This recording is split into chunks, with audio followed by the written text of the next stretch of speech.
Nothing else. Only we will give respect. Oh, Kaliyata, Mariyata, then they will start shouting, hey, all those things. And never believe. Never give respect. During hypnotism, it's the brow chakra mechanism. Oh, if you are hypnotized, you are in a big danger, your crown chakra, your brow chakra will be disturbed. Never allow to, never get hypnotized. Never allow anybody to hypnotize you.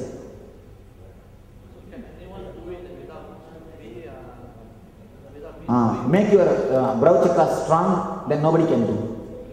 If your brow chakra is weak, then people can play with you. You have to be careful about it.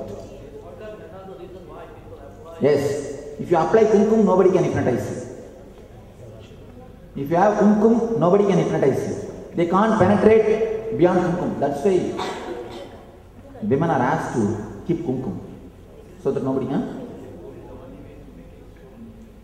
What else you want? You can put cow dung also. That's also one more way. No other way. Kumkum is the only way.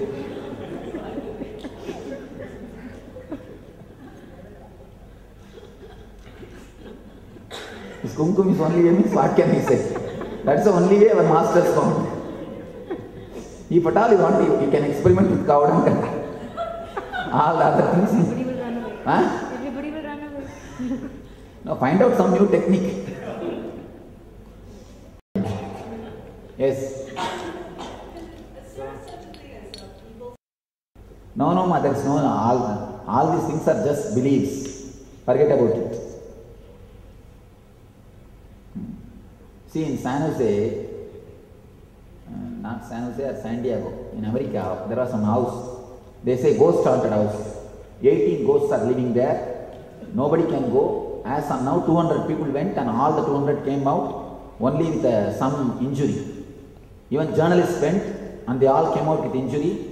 They photographed these, that, so many things they told. I told, all right, let me go. And I went and came out, nothing happened. And ghosts all ran away. What to do? And I went inside and came out. Nothing happened. Perfectly all right. Everything was right.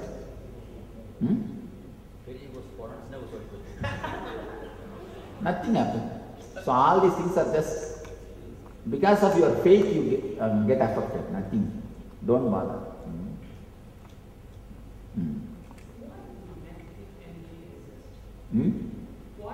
Why does negative energy exist? No, negative energy is non-existent. Non-existence of energy only is negative energy. Understand? Light is a positive energy. Shadow is a negative energy. But shadow has no positive existence. Shadow is nothing but lightlessness. So energylessness is negative energy. That's all. As such, negative energy has no positive existence. Please be very clear. As such, negative energy has no positive existence. This mic has got positive existence. This shadow has got positive existence? No. So this mic is positive energy. The shadow is negative energy. That's all. Negative energy has no existence as such. Energylessness, lightlessness is called as shadow. See, if you see verbally, mic and mic shadow, both look like same. But existentially, mic is existing, shadow doesn't exist. So, verbally, positive energy, negative energy, two words exist. Existentially, only positive energy exists. Negative energy is lightlessness, that's all. Energylessness, it doesn't exist. So forget about all this evil spirit. There is nothing called evil spirit. So how do you, so we are all here trying to get it. No, you are all here to create positive energy, that's all. Not to destroy negative energy. Negative energy will automatically disappear. If you create light, naturally you don't have to fight with darkness. Darkness will disappear.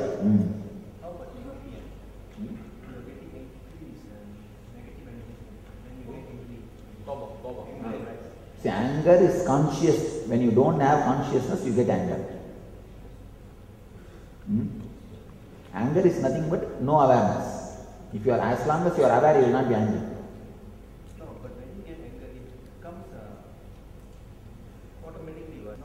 That's what I'm saying. Increase your consciousness and awareness, you will not have anger. Just increase your intelligence. Alright, just tell me. Are you getting angry with your boss? You don't show. If you show, what will happen? You lose the job. If you show it in the office, you lose the job. If you show it in the house, you lose food. So you don't show. But if it is, if you see that person is a weak, lesser than you, what do? You jump on him and bite him. Just have intelligence. When you can control yourself there, why not here? That's all. Next. Bhagavad Gita is supposed to be the book that you are supposed to follow. It doesn't talk about, or at least as I know, about your meditation, enlightenment, or not a meditative, as far as I know, I might be wrong. There's a separate chapter called Dhyana Yoga in Bhagavad Gita. At least 200 times the word Dhyana is used in Bhagavad Gita. There are so many hundreds of techniques given in Bhagavad Gita. Please read Bhagavad Gita completely. Next. There's a separate chapter called Dhyana Yoga in Bhagavad Gita. And the Purushottama Yoga, Bhakti Yoga, all these things are completely on Dhyana. Why? The second chapter itself is completely meditation. Nayanam jindandi sastrani nayanam dagadi bhava. Did you read only first chapter or what? Only in first chapter there is no meditation. Other than first chapter, all chapters deal about meditation. I think you read only first chapter and close the book. Go and read the other, at least second chapter, Sankhya Yoga. I'm wondering why you decided to create your own system. Because other systems had existed before and people had reached enlightenment using those. So what is the reason that you felt that a new system was needed? One thing. If you use a certain amount of pesticide to kill the insects, within 2 generations, the insects start eating that pesticide. They become more powerful. So now you have to increase the strength of the pesticide. So you guys have won the Buddha. You are all conquerors of Buddhas. Buddha came, Shankara came, Nagarjuna came, Chaitanya came, Ramakrishna came. You are all outclaiming Buddhas. So now I am increasing the pesticide. You see, Buddha came and created a technique. By and by your minds have become so strong. You start living even after the technique. Your minds are not dying. Just how the insects have become immune to the pesticide, you become immune to the Buddha's techniques. Then Shankara came and created a new set of techniques. Again people have become immune to Shankara's techniques also. Then came Chaitanya and created a new set of techniques. After 2 generations people have become immune to Chaitanya's technique also. So now Ramakrishna came and created a technique. After 1 generation people have become immune to his techniques also. Then Ramana Maharshi came and created. Again people have become immune to his system also. Now I have come. At least for next few generations, my technique will be solid. Then you guys will become immune to my techniques also. Then somebody else has to come. So it is just increasing the dosage of pesticide. That's all, nothing else. You have to be alive so that your techniques will be effective. Oh. For my techniques to work, my presence is not necessary. Your presence is enough. For my techniques to work, my presence is not necessary. Your presence is enough. Next. A question on human origin. There's this theory, Darwin, that says we evolved from animals from this planet. There's also another theory which I read that says souls in esoteric body came from another planet and inhabit this planet. That says that we are not originally this planet. What do you think? Now I have to give, I think, funny answers. That is asking whether Darwin's theory is right or we landed from the other planet. Huh? Soul body. Yeah. Soul body. Alien theory. Soul body theory. What is that soul body theory? That theory that says in etheric body, in etheric body, souls came and inhabit this planet. That is the problem. They came from a different alien planet. basically about human origin. See one thing, whatever has happened, you are here. Am I right? Am I right or not? Why don't you work to solve some problem which you have? If you ask me how to grow a little more hair, Swamiji, it will be more practical and useful. It will be useful for your life. You see, even if I answer now whether Darwin's theory is right or alien's theory is right, how much it is going to be useful when you cross this gate? Tell me. These are all just waste of time. That's the reason I always tell people, don't waste your time in putting philosophical questions. Time with me is so rare commodity. You will not have it once more. Why don't you ask some practical question? If you ask how to live happily with my wife, Swamiji, it is going to be useful. Are you married? No? Then okay. Then God save you. Anyhow, if you ask some practical question, how to solve some of your life's problems, it will be useful. To tell you honestly, alien's theory and Darwin's theory both are wrong. And there is some other theory is there, Big Bang and black hole. That's right. But I can neither explain Big Bang black hole theory to you, nor speak about the whole thing. That's one thing. Next thing, even if you know about all those things, there is no use. You understand? No use. Don't waste your time just by putting philosophical questions. The time with me is such a rare commodity. Why do you waste it? Use it for some useful purpose. I've always seen these fellows. They will ask some philosophical nonsense questions. I used to tell people, see, I am a professional philosopher. If you want philosophy, I can just speak anything and everything. It is my profession.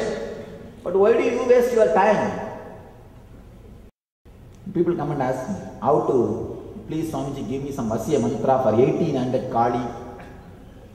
How to do Vasya, Ashtadasabha Mahalakshmi Durga Devi, some Kali, some these, that, Devatas. Nowadays, like a fashion designing, every month new gods are coming, being launched in the market. Now, latest popular market is that Ugra Pratyangra. Ugra Pratyangra, Sarabeswarar, Neela Saraswati, Neela Saraswati, Kali, some new gods are being launched. Now, in New York fashion designing, every month at least some new 10 items will come in the market. Any of you have seen that fashion TV? That shooting they do in the New York only. And every month they will release some 10-15 dresses. Something like that nowadays in the modern day, every month some 10-15 carts are coming to the field. Whomsoever catches market, they stay. They leave, other guys, they leave. Just like buy a new car. That's what. So be careful about all this wasting time. Something related to what you just said.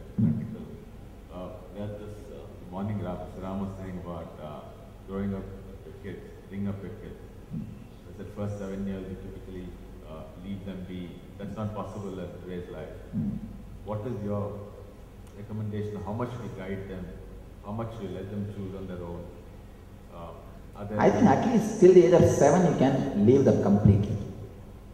Till the age of 7, what do you think the mistake they will do? What big mistakes they will do until the age of 7? Tell me. No, it's not that. You basically want them to learn some swimming. They say, no, I don't want to learn.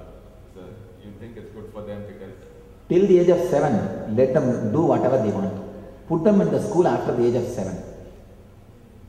And now America also has decided. See, after long research, they have decided no kids will be allowed in the school before the age of 7, you know. Many states have passed law. You can't put kids in the school before 7. All the educated countries are coming back to our Gurukulam system. Don't put the kids before the age of 7 in the school. Why do you torture them, putting them in the school, and the teachers are mentally retarded fellows? Most of these teachers are mentally retarded fellows. They need treatment, psychiatric treatment. They don't need respect. They need psychiatric treatment. Taking stick and beating the kids, torturing them, unnecessarily putting them in the 4 classrooms, all this nonsense. I tell you, be very clear. If you put your kids in the school before the 7th, they will put you in old age home. Because they will not have a love for you. The love and intelligence will not be there. The care will not be there. Be very clear. Never put them in school before the age of 7. See, till the age of 7, let them be as they are. All the countries who are seriously doing research on indigo children. Have you heard of these indigo children? Lot has come out now about the indigo children. Nobody has read about indigo children. You guys don't keep. What is this? I know much more about the society. Indians are good clerks, but not great managers. If at all you escape from the school, then you will become CEO. You see, many people ask me, Swamiji, you are going around all over the world every day. Practically every day I give a public discourse. Every day, somewhere or other I am speaking all over the world. I never speak with notes. I don't think this is a notes, this is your names. I never speak with notes. Hours together I am speaking. Any question you are asking, continuously I am responding to questions. All over the world. One professor asked me, one university professor, Swamiji, to give 1 hour lecture, I have to prepare at least 3 hours. How are you speaking continuously hours together all over the world? You neither have time to prepare. If at all I have to prepare, I will have to prepare 10 days for 1 year, one program. You neither prepare nor get ready. You come and spontaneously speak hours together. Above all, answering the questions. People are continuously throwing questions from all corners. You are answering questions. How are you able to do? One guy asked me, one professor asked me. I told the only reason is I never went to school properly. I safeguarded my intelligence from teachers. I tell you really honestly, teachers are the first fellows who will make you dull. These fellows, all mentally retarded fellows. No, really. If they fight with their wife or husband, they will show all the anger on the kids. Why do you think that fellows see teachers? Do you see even a single teacher fellow smiling or happy? Maybe as an exemption, some 1 or 2. All these fellows are psychiatric patients. Depressed, continuously shouting, vomiting, filled with anger and nonsense. All over the world I am seeing teachers. First thing, all these fellows should be put in for treatment. Kids should be liberated. I am talking something serious, really. Now I am creating a system. No exam. No exam, no question of comparing. You see, in a class, even if 100 people are there, only one person can come first. You encourage one person and discourage all the 99 fellows. You are sacrificing 99 goats to save one goat. What foolishness it is. The moment you tell some kid you are not useful, you are second rank, you are third rank, you are not useful, you are dull fellow, he will become that. He will trust what you say. He will trust what you start telling. Never torture kids putting in school before 7. And never rank them. Tell your teachers, for my son, don't rank. Even if he is first class, first rank, don't rank. I don't want my son to have the idea that I am first, I am second, I am third, I am 13th, I am 20th. You start arresting or blacking this Vishuddhi Chakra at the age of 7 itself. Comparison and jealousy. If at all our school system can be stopped, all the violence in the planet Earth will disappear. Violence starts at the age of 4 or 5 itself. You tell him that fellow is first class, you are third class. What he will do? He will throw stone from back. Why he should be first class? Let me steal his paper. Let me steal his pen. It is you who is inspiring all violence. It is you who is reason for all the violence. Never put your kids in the school and torture them. Try to liberate them at least till the age of 7. If you are really intelligent, start doing the homeschooling. Now all over the world it is becoming popular, that homeschooling. All the major universities have recognized the idea of homeschooling. Directly appearing for 10th. All my kids, all our devotees kids, all our ashramites, my close devotees kids, I called them to Indian ashram. And I started, now we are starting a project. Officially we started, and it will be getting solidified. I am starting a project of Gurukulam. Directly they will appear at the SSLC exam, board exam.